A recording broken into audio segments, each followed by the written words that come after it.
มิวกำลังมาแต่เลี้ยงงัวเลี้ยงควายทุกคนได้ยินเสียงพอน้องมิวเพิ่นลงมาจากป่าทุกคนมาลุ้นนำกันเพิ่นสิมานหยังหลบนี้ไป3คนแม่ทับกุ้งแล้วก็พานแอทุกคนแล้วพอน้องมิวเองนะจักสิมานหยังเสียงปากแซวๆทุกคนนี่มาเกาะทีมงานแต่ทุกคนนะนี่จะได้มานบ่รอบนี้ โอ้บ่ปานใดบ่ได้กินอยู่เทิง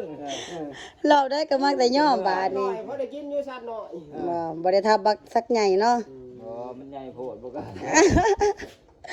ได้หยังแน่ล่ะบัดนี้ ได้อันนั้น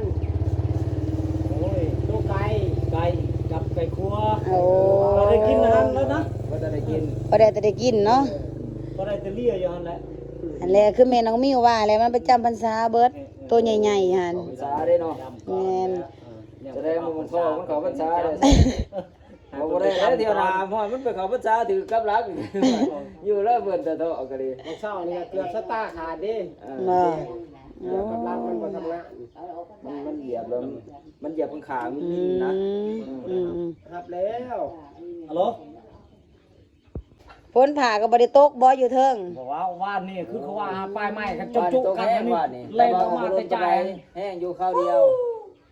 เป็นหยังบ่พากันเก็บหอยซะเนี่ย เมื่อยมึงไม่ได้เอาสิ เลี้ยงดอกมาสุดท้า